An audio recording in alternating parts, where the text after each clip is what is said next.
in this presentation, I'm not going to talk much about the science. My feeling is that if we were in a house and that house was on fire, I would not stop to argue with somebody who was claiming the fire was a hologram and the smoke was from a smudge pot. We have other things to worry about than that kind of argument. What we do have is some links here, so if you do want to know more about the science, you can find it there.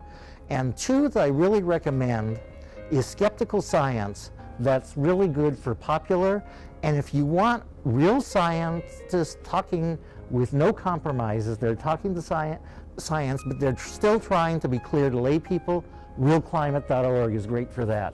So those are the two sites I recommend most for the science, though the others are good as well. Okay, to halt greenhouse gas emissions, we have to physically transform or replace most of our infrastructure, our capital goods.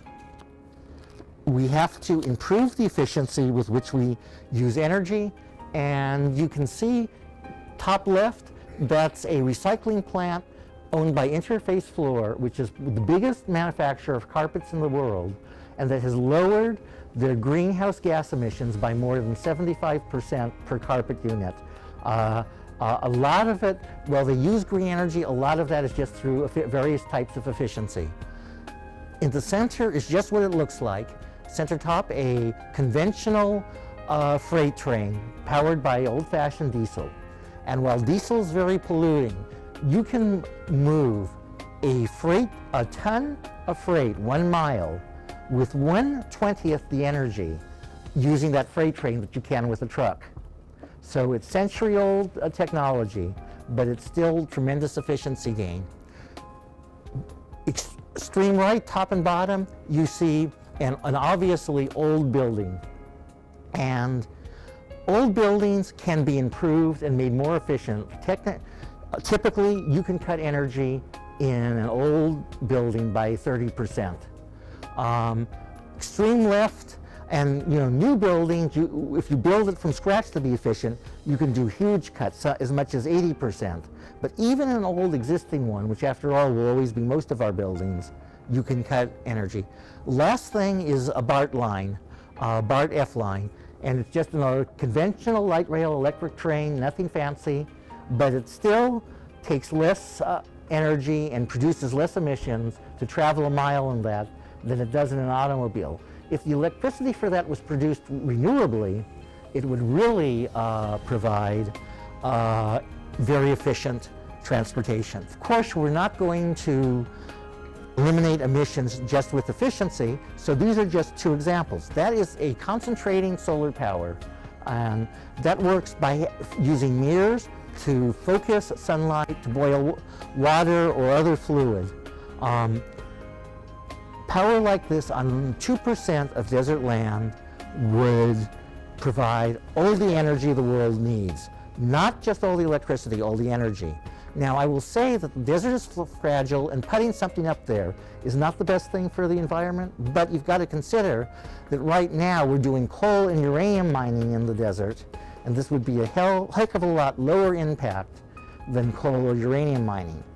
Similarly, that's a wind turbine. Wind turbines on commercially developable sites can provide 5 times as much energy as the world uses right now. Again, not just electricity, but energy. And again, wind generators have environmental effects, but much less than coal or uranium or oil or nuclear.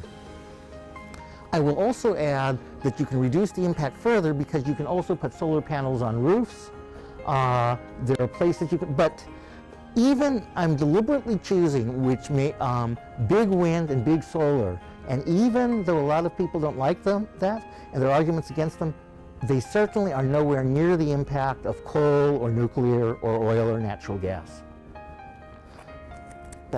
And this is just to show that there are a lot of people out there who've looked at these issues and they come to the same conclusion. Use energy efficiently, then power that efficient infrastructure with renewable energy.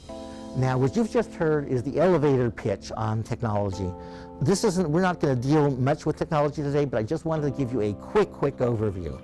If we have reasonably priced replacements for fossil fuel and other alternatives, what's stopping us? The clue lies in the savings that are far cheaper than fossil fuel, because the efficiency end is cheaper than fossil fuel. If the world had tapped most of the profitable savings over the past 20 years, the climate crisis would be much less severe, much easier to solve. So why are we throwing money away? The answer lies in various flaws that are fundamental to market structures.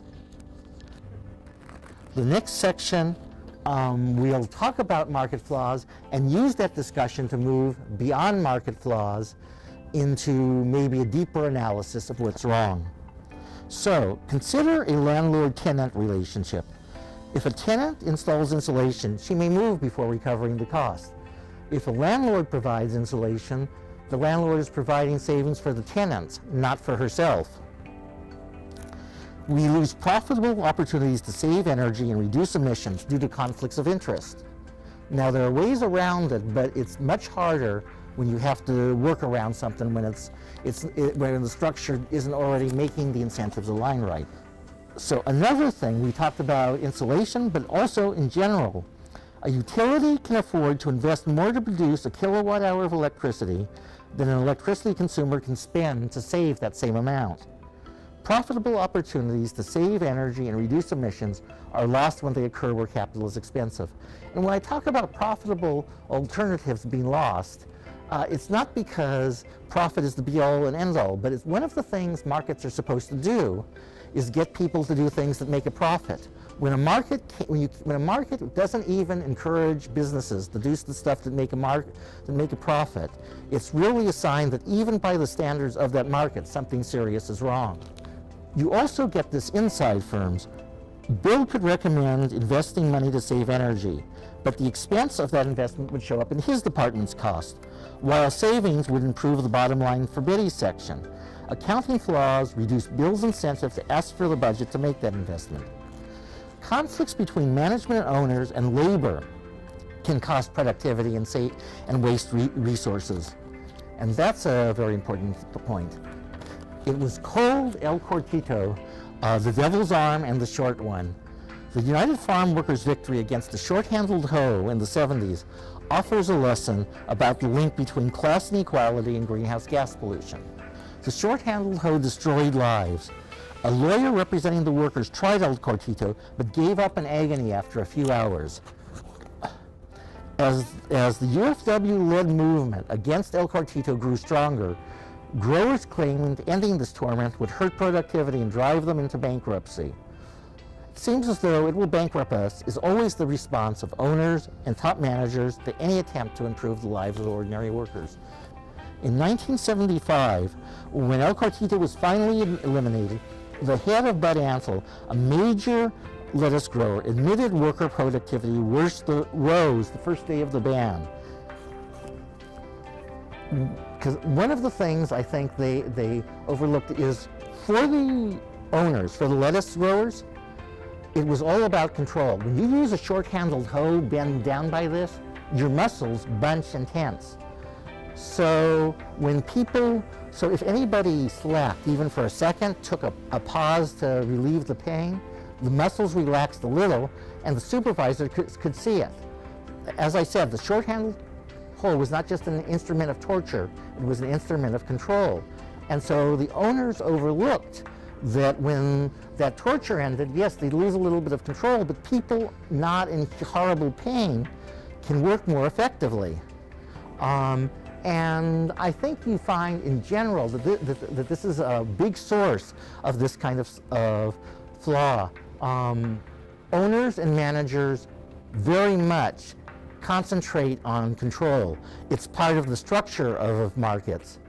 And so things that would reduce control but save resources or improve things in other ways tend to get overlooked. And eliminating the short-handled hoe resulted in fewer damaged lettuces and fewer resources growing lettuces that had to be thrown away. Weeding more rows per day resulted in fewer truck trips per 1,000 lettuces. So most importantly, Eliminating the El Cortito ended a hideous cruelty, but ending that cruelty also saved resources. So we're beginning to see how waste is a side effect of cruelty and oppression and inefficiency. Here's another example. One of the earliest computerization experiments, workers were given access to all expense and production information in a wood pulp factory. The workers discovered means to optimize the ratio and of various material mixes in water to save water and chemicals, which saved the company money. And it's interesting that they chose to do that. There were no, you often hear about special incentive programs. The only incentive that the workers had on this was the ability to do it. But they went ahead and used that information. They were given the information, so they used it to save money, to do their work more effectively. And as a side effect, of course, if you're saving water and saving chemicals, well, it takes energy to make chemicals. It takes energy to move water. So even though nobody thought of greenhouse gases at the time, moving those savings workers got. Those savings reduced greenhouse gases. So what was management's response?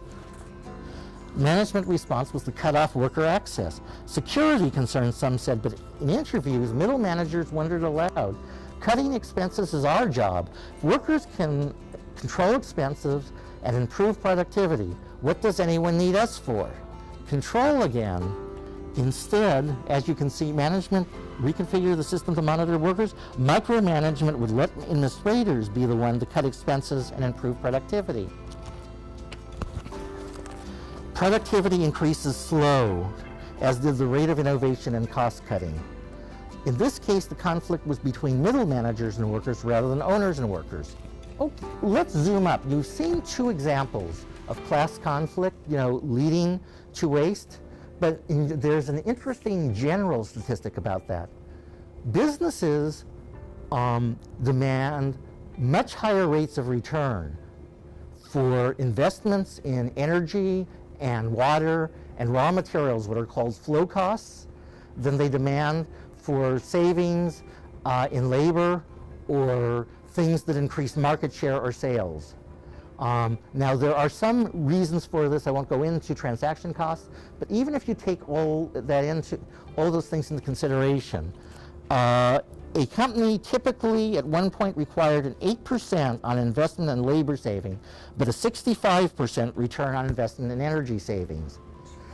And while the exact numbers vary with business conditions, that ratio has stayed pretty consistent. So basically, businesses typically demand 8 times the return for savings and flow costs than they do for savings and labor, and that is not explained by transaction costs or bounded rationality or any of the other things. So why do businesses demand so much? Well, one theory is that raw materials, energy, and water, like robots, don't go on strike. It's a control. And I don't say that people making the decisions always think about it that way, but there are all sorts of ways. Remember, our system has been devoted to optimizing to save labor since the 18th century. It's built into accounting structures, it's built into business culture, and so I'm sure sometimes managers do think about actual power, but a lot of times I'm also sure they don't, and it's just the culture of the way business works. It's so fundamental to markets that it's built in. Now, I don't want to say that everything is class conflict. Sometimes stuff just falls between the cracks. For instance, a company may have an opportunity to save energy and lower expenses dramatically, but Jim knows some of the information that would help spot that opportunity, and Jill has the rest. If Jim and Jill don't exchange thoughts frequently enough, they may miss that chance and a profitable opportunity to save energy and lower emissions may be lost. It's an effect of extreme specialization. Finally, we move to savings that are socially profitable but individually unprofitable, that prices don't reflect full social costs. Coal-powered electricity does not include the cost of asthma treatment. This is often the only flaw conventional treatments of ecological economics covers. But you can see it's only one of many reasons markets fail to deal adequately with the wastes that lead to, and in some sense, ecological destruction. In other words, social costs not being priced is important, but we've seen there are a lot of other structural flaws that lead to these problems. What do these different market flaws, and there are many others, I just gave a sample, have in common? Well, I think you'll actually find that there are two things they have in common, and it's not every flaw has both of these, but I think every flaw has one of them, and many of them have both. The first market flaw I'm talking about is atomization, where we act without information or incentives that encourage us to take the effects of our actions on others into consideration. We forget or are not even given the tools to consider that we are all members of one another. Another way to think about this is that markets don't encourage whole system thinking. A second point is inequality. Many class, gender, race, or other divisions let dominant groups avoid their share of costs and reap more than their shares of the benefits of social labor. Let me add that since my slideshow doesn't include it, I'm just going to mention briefly that what I've described are purely economics, but there's lots of things, the same thing goes on in terms of race, in terms of nations, in terms of gender, ethnicity.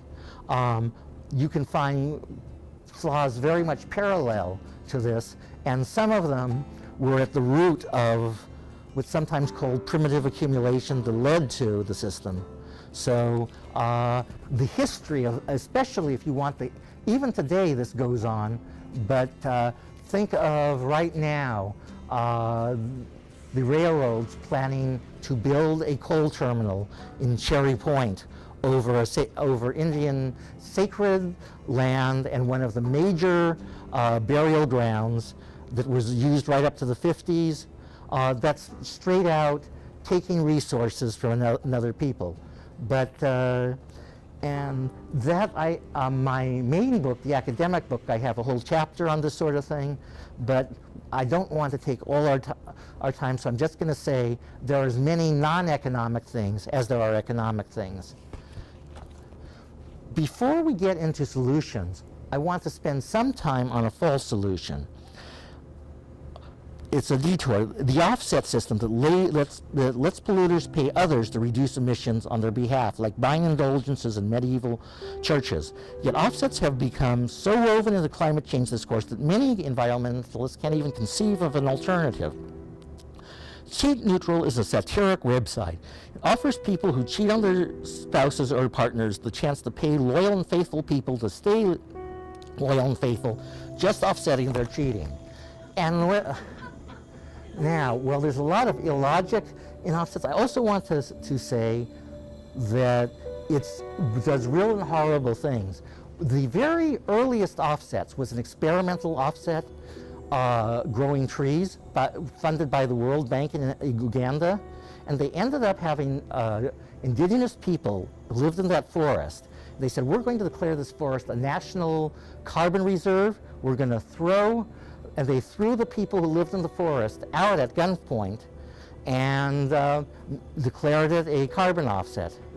So basically you can think of it, if anyone is concerned with rights of indigenous people, one of the things offsets can be is you create a paper resource and then you use violence against indigenous people to take it from them, just as though it were a real resource. Some people may think that we don't have to worry about offsets in the United States since we're not signatories to Kyoto, but we actually have offsets right in this state.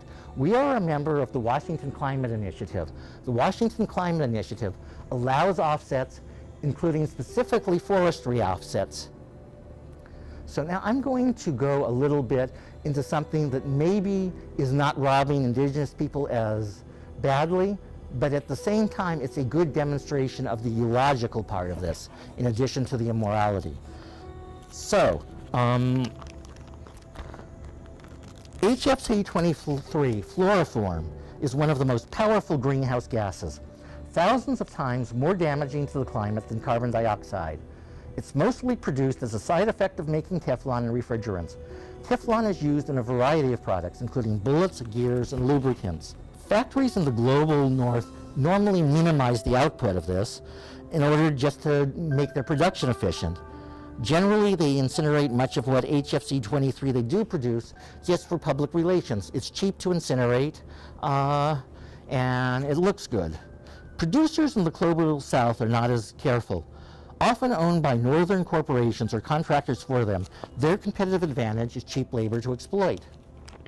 However, producers in the global south can capture and incinerate fluoroform, then document they have done so. HFC-23 destruction lets them produce certified emissions reduction, CER certificates. Major producers, for example, coal power plants in Scotland, can buy these and use them as permits to continue polluting. Southern factories are able to earn many times as much profit from incinerating HFC-23 as they are from the products they make. Teflon and refrigerant precursors become a secondary product. HFC-23 destruction becomes the primary product in the factories. And I'll bet you guess what happens with that instead of incentives.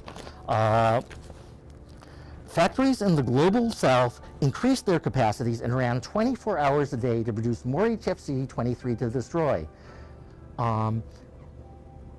So that you actually increased emissions. And I will add that even today, those offsets are still out. The HFC-23 offsets are not set to expire till June 2013, and China is pushing very hard not to let it expire even then. I will also add that in case anyone thinks this is trivial, HFC-23 is the single biggest offset type under CDM to date. Of approved offsets, that is the biggest there is. However, tomorrow's scandal is probably red offsets, reduced forestry degradation and destruction. And one of the things that a lot of people are looking to do is clear-cut old-growth forests, replace them with pine trees, and claim carbon credits for doing so. I will also add that even if you do legitimate forestry as an offset, there are various reasons you can't measure it that well. Forestry protection should not be marketized. There's a lot of moral reasons, but even by market logic, it's not suitable for financialization. But scandals are really besides the point. Project-based offsets involve comparing what actually happened, something that is usually but not always measurable, to what might have been. It's the difference between reality and a scenario. In short, project-based offsets are storytelling. Money for offsets is not payment for carbon reductions. It's a literary prize. So we've taken a brief detour to look at one false solution. Now it's time to look at real solutions. First, in review, we've already seen from technical discussions that physically solving global warming is an infrastructure problem. Use energy and resources thriftily, then power and energy and resource-sipping infrastructure with renewable energy and sustainable processes. Okay, so as it says on the slide, infrastructure always depends on public investment. Water systems, sewer lines, phone lines, transmission lines, airports, seaports, rail, highways, all depend on public rights of way at minimum, and most depend on public money. If we want to really phase out emissions, we are going to have to put a lot of public resources into infrastructure. And where do we get the money? U.S. spends almost as much as more as the rest of the world combined, far more than any defense or security need requires. So convert most of the $700 billion war budget. Now, we could get that money from lots of sources. $250 billion in the scale of an economy isn't that much. You could easily get it by taxing the rich. Heck, you could borrow it. But there's a reason I'm focusing on the military, and that's because historically the military competes for resources with civilian infrastructure, and specifically with this kind of infrastructure. Back in the 1940s, after World War II was won, the Dymaxion house was a 1,000 square foot Buckminster Fuller designed luxury home. It was comparable in efficiency to today's Platinum LEED homes. Platinum LEED is one of the most efficient ratings a home can get. This was in 1940s when a typical home was not insulated at all. And Walter Reuther and the labor movement wanted to convert post-World War II military factories to build these, but the government continued to make weapons for the Cold War. Think of how efficient our homes had been. Think of all the resources that would have been saved if the common standard efficiency for homes constructed in the 40s had been what today is LEED Platinum. The U.S. also chose weapons over the Dymaxion car, which was in the 50s, a 40-mile-per-gallon, 6-passenger automobile. Now, even today, 40 miles per gallon is pretty good for a car, but you have to remember that in the 50s, the average car traveled 17 miles on a gallon of gas. Think how efficient cars would be today if 40 miles per gallon had been standard in the 50s. And these were directly, and both these opportunities were lost because of war spending. More important than resources is the way military dominance competes for mind share. Fear is stronger than good sense. Next slide. I don't want anyone to think I'm concentrating only on Republicans. Jimmy Carter funded shale oil over solar electricity in the name of energy independence. The constant drumbeat of fear and anger required to win continuing public tolerance for an aggressive foreign policy distorts all politics. The U.S. has plans for a coal-powered airport, a coal-powered Air Force. By converting, the Air Force supports a synthetic fuel program to make oil from coal. Also to make it from biofuels, which it's hard to say whether making oil from coal or from biofuels, especially when they're talking about plantations, would be more destructive. They're both so destructive. But one thing to remember is that when you make oil from coal, it's more destructive than the coal alone. Burning coal directly is less destructive than making it into oil and then burning it. So that tells you, so oil from coal is probably one of the few things on Earth that's more destructive than coal. Of course, oil from biomass is also one of the few things on Earth more destructive than coal. So, in interest, and very appropriately, the motto of the unit which pioneered synthetic fuel is death from above. $250 billion a year could fund the full 20-year transition. Public investment of that amount of money annually could build rail, improve energy storage, reduce energy use in new and existing buildings, generate renewable energy, fund electric cars, subsidize regenerative agriculture. This is not the full cost. It's the public investment required to drive much larger private investments to fully or mostly phase out emissions. It's the difference between what we spend now and a transition to sustainability. Public investment is not enough. Businesses tend to repurpose obsolete technology. If we simply invest in green technology to replace fossil fuels, I guarantee you other uses will be found for concentrated carbon. An example from outside the energy industry, telexes are still around in niche markets decades after fax, email, and texting made their original purpose obsolete.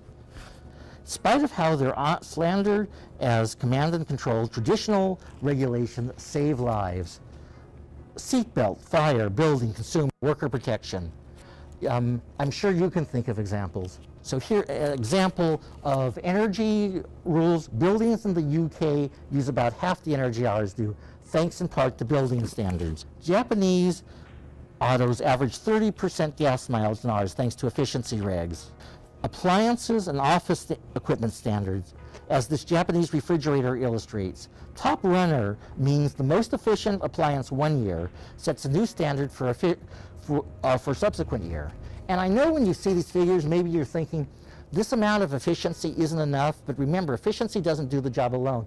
If you get efficient and then you drive it by renewable energy, then that's a heck of a reduction. Feed-in tariffs help build the wind industries of Denmark and Germany. Feed-in tariffs require utilities to buy renewable energy at a specified price. Public investment and regulation alone without an emission price will leave gaps. Industrial production consists of hundreds of thousands of processes. No regulatory or public investment program can deal with all of them. The only way to encourage across-the-board industrial efficiency is a greenhouse gas emissions price. Plus, large corporate players will treat fines for non-compliance as a tax in any case, paying the fine if they think it more profitable than compliance. And once we price industrial emissions, it makes sense to also use price as a reinforcement in other areas. What does putting a price on emissions really mean? Since we can't stop emitting greenhouse gases all at once, we need to release slightly fewer every year. That total limit on emissions, which should drop annually, is called a cap. We need to keep lowering that cap until our greenhouse gas emissions are zero or negative. If we're limiting total emissions, how do we decide who gets to emit how much? If we can't phase it out right away, divide the cap into permit and auction them off to upstream polluters. Or just charge a fee on emissions and raise that fee until emissions drop below the cap. One disadvantage, these costs will be passed on to consumers and raise prices, which would make it regressive. But to make up the increased cost, divide the revenue from auction permits or emission taxes equally among everybody. Progressive refunds make up for regressive collections. In a system where emissions are taxed or permits to emit auctioned and the revenue then divided equally among consumers, most of us get more back in revenue sharing than we pay in increased costs. I want to emphasize, though, that pricing emissions can only be reinforcement. It can never be the primary driver of reductions. And the reason, as it says on the slide, are the twin and it's also a reason why there should be no or very little trading. It should be auction permits directly auctioned, polluter pays, or a carbon tax. The two elephants that are often ignored in the living room is that we can't measure local emissions precisely enough for our trading system, and we don't measure local emissions with anything like the precision possible. Carbon pricing is rough and ready approximate reinforcement, far more suited for fixed pricing than being transformed into precise financial instruments, and as we'll see in a second, not even suited for anything but reinforcement. First of all, the error rate at the moment in measuring emissions, the error rate in measuring emissions that is possible is bigger than the largest and most radical emissions reduction currently on the table. Because remember, we can measure emissions really accurately on a global scale. You've got concentration in atmosphere. If you're talking on a continent-wide or a large portion of a continent, you can still do it pretty accurately. But once you get down to the local, factory, campus, or neighborhood level, that gets a lot harder. The recent investigations have shown that in the ETS, the European Trading Scheme, one of the most sophisticated carbon trading schemes, I think it is the most sophisticated carbon trading scheme on Earth, discrepancies as high as 100% have been detected. Now that's because the ETS only does bottom-up measurement. They look at fuel being burned, they have meters in certain large point sources. There's no top-down measurement. If you add top-down measurement, and top-down in carbon is a very literal term, it means satellite. So satellite measurement is literally top-down measurement. And if you do that, you can get local figures as accurate as 10%. But the most radical emission scheme that's currently been negotiated, the ones proposed in Bolivia, are 10% a year, a 10% reduction per year. So the error rate on the local level is as great. You have an error the same size as Bolivia's proposal for carbon reductions. Now, remember that error isn't there when you do national and international. It's only when you're getting down to these little schemes where you want to measure factory by factory. So, so-called command and control means, regulations, public investment, are much more suited for making changes when the means are easier to control than the ends. And when it comes to putting a price, what you want to do is not have any trading. You want to have a carbon tax, or at worst, auction permits that are sold directly to polluters with no trading. Because as soon as you get offsets and trading, you know, as long as you do that, as long as the carbon price is paid directly, the scale may be wrong, but at least the sign will be the right direction. You're always paying something. But as soon as you allow trading, and especially as soon as you allow offsets, there's a real danger of getting the sign wrong, of having people make money on increasing pollution. Okay, so far we've talked about domestic, but the truth is that climate change is global.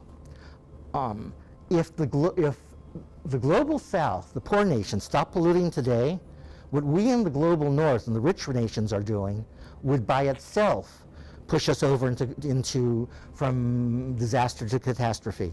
And the reverse is true too. If the rich nations stopped, you'd have the poor nations alone. We need the global north and the global south have to cooperate.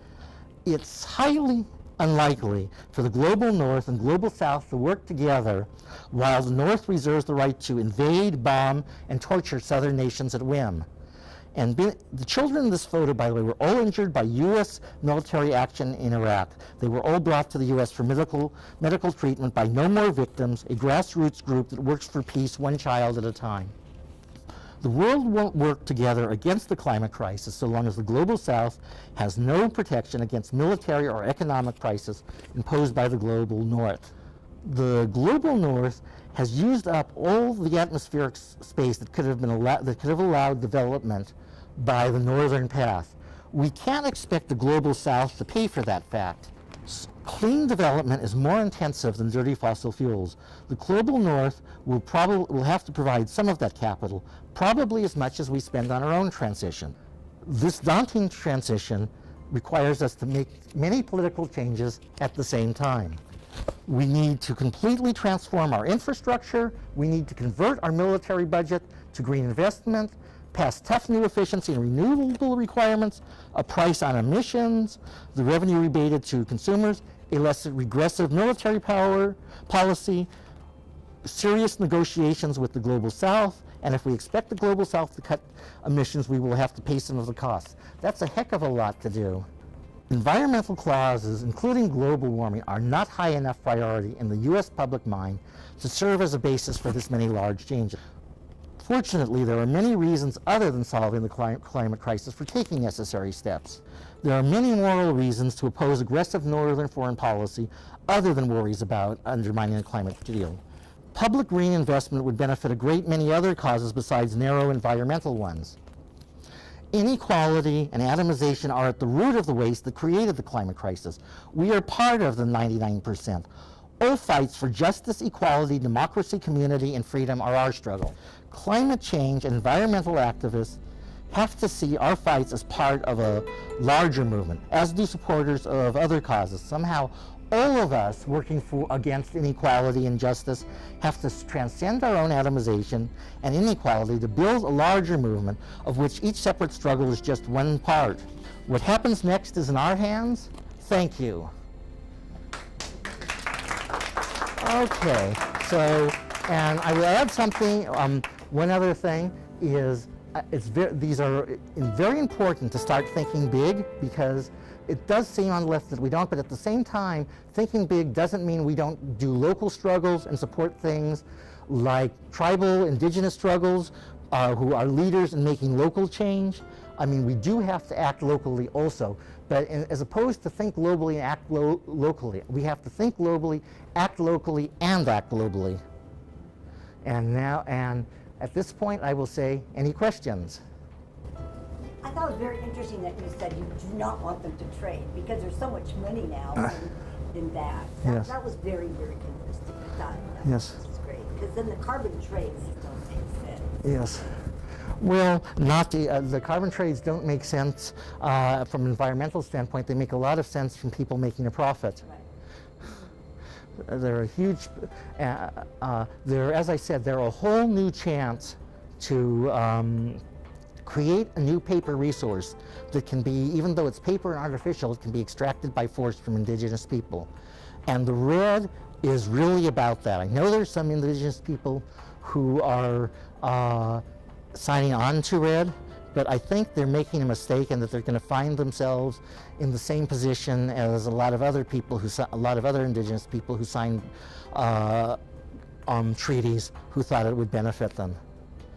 I don't think red is going to benefit any indigenous people, and in fact, I know a lot of indigenous people agree with me on that. And what does red stand for?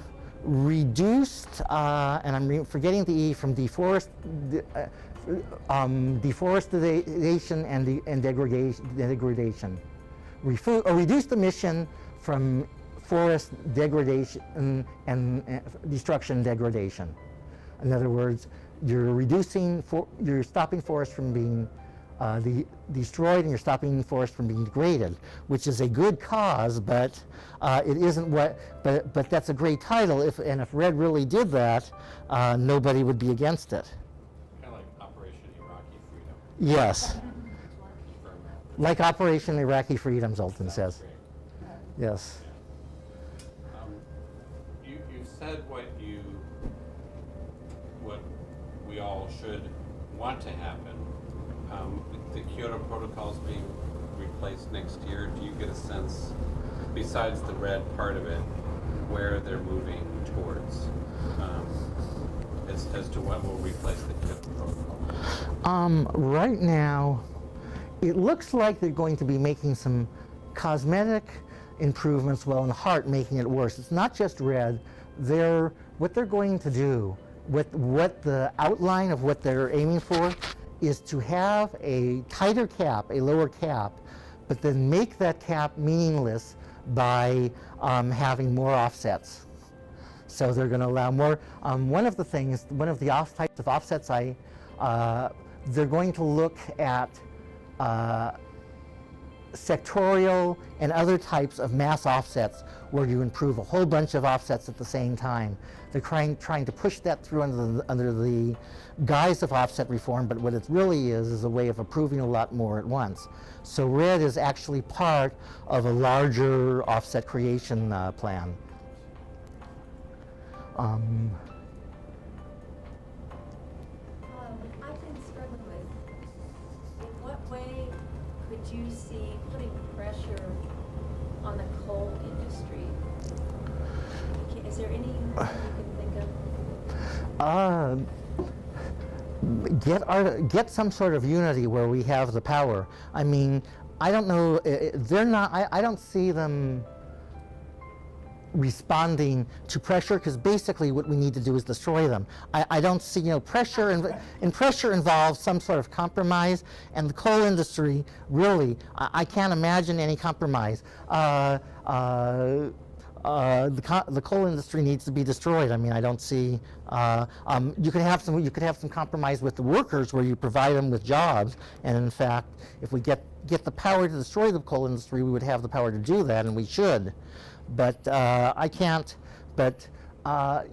see any way you can go on burning coal. We want to leave the coal in the hole.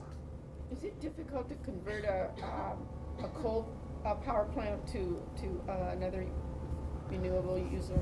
It's almost impossible to convert a coal plant to renewable. You can convert a coal plant to natural gas, but that's yes.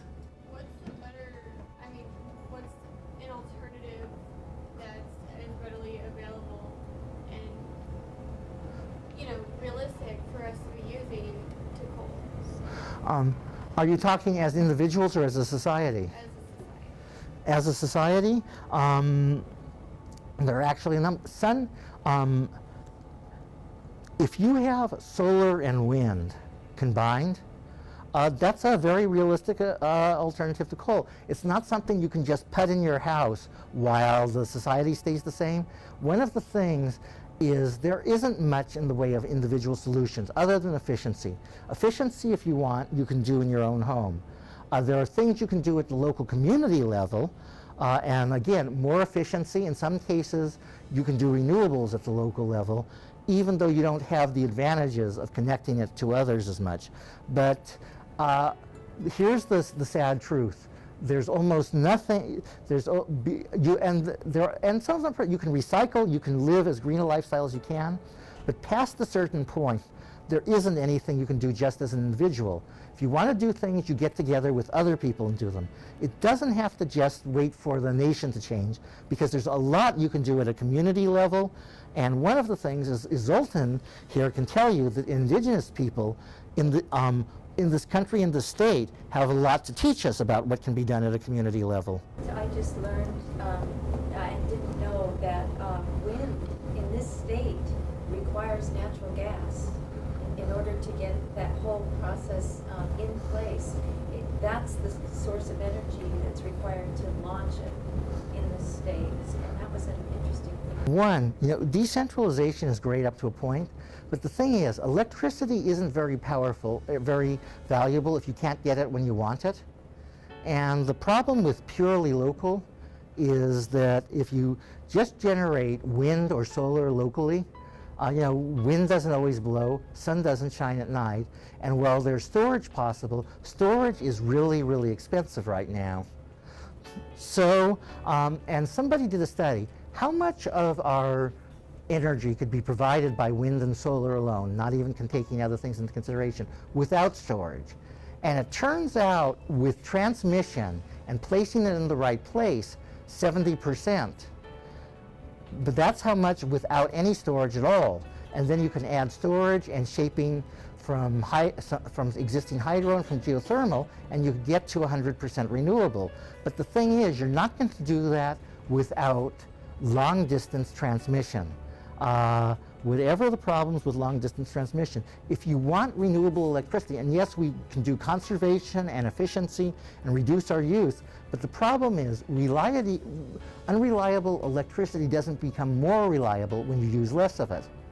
So, however, and especially, we do want to replace most of our transportation energy with electricity. So the truth is, we have a lot of things that are too centralized, but even if you have decentralized production of electricity, you're going to need centralized transmission and distribution. And especially, here we are in Olympia. What do we have in the way of wind resources, let's say Thurston County? Not very much. What do we have in the way of sun? Well, we have 300 days of rain a year. What do we have in the way of hydro? Well, there's plenty of hydro in Washington State, but not much of that potential is here. And and again, Zoltan can tell you that hydro has its own problems as a power source. So what do we do? Well, probably the best thing we can do is generate wind someplace else, and transmit it here. In terms of the question of natural gas being used to start wind, the amount of natural gas that's used to start, you're not using natural gas directly to start wind. What you're using is electricity generated by natural gas. And for instance, it doesn't take a lot of electricity to start a wind generator. So if we had decent storage, you wouldn't need natural gas to start a wind generator. But you wouldn't be able to do is even with the storage, you wouldn't be able to put a wind generator in Olympia or many places in Thurston County. I'm sure there's some place in Thurston County where you can put a turbine or two, but we could not put enough wind generators to power Thurston County in Thurston County. So the one thing is, you can't do everything small is beautiful. Small, I think, my feeling is small is beautiful a lot of the time. There are all sorts of things in markets that tend to ignore diseconomies of scale and to build things too big. But there really are things that need to be done on a large scale. And people often think, for instance, of solar cells as decentralized. Well, when you put them on your roof, they are decentralized. But guess what? To make solar cells at a reasonable price, they're made in giant factories that use the economies of scale to mass produce them. I will also note, people sometimes think, why would you support concentrating solar power when we've got all these wonderful, inexpensive solar cells? But the solar cells are inexpensive right now because they're being produced in China using very inefficient very cheap coal electricity to produce them.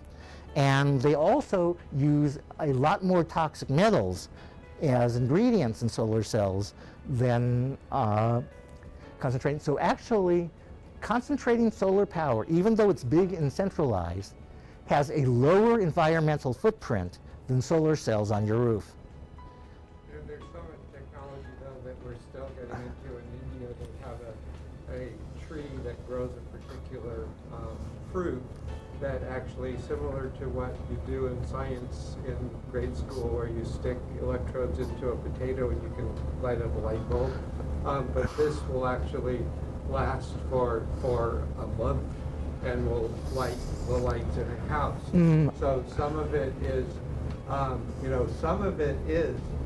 we in this country have way too high of expectation of what we feel is our right, and that some of that, as we see the world developing around us and everybody else coming up to where they are going to want the same standard of living, it's not going to work, no matter how efficient centralized production is, that we are all going to have to basically bring down our expectations. Well, I will say bringing down your expectations. There's a guy who I really dislike, Derek Jensen, who talks about the die-off. But if you talk about lowering your expectations with 7 billion people, a lot of people are going to die. Because one of the things, you're talking about, okay, it's a very small amount of energy, and for running and if all you want it to do is run a light bulb in very modest uses, great. But what else do you want to do? Well, in the Pacific Northwest, you want to, and I will add, in a lot of parts of India too, all of India isn't hot all year round. There are cold parts of India. But in the Pacific Northwest, we have seasons where you need heat. You have no heat, you die. Well, where are we going to get the heat from? Should everyone in Washington State have a wood-burning stove? You start thinking about the wood consumption from that, the air pollution from that, but also there's a real question of sustainability using that much wood for a heating with the number of people. And generally, we have 7 billion people on this earth.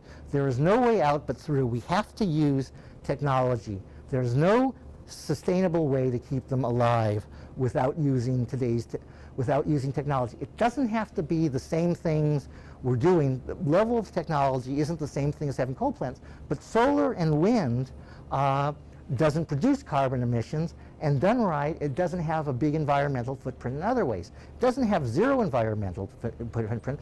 There's no BTU money, there's no kilowatt fairy. But solar and wind with a little geothermal, and reluctantly, because really I'd like to see all the dams shut down, but at least for a while, keeping some of the existing dams in place and using that in addition. And then in the long run, we may be able to replace those dams with geothermal too, and get better storage.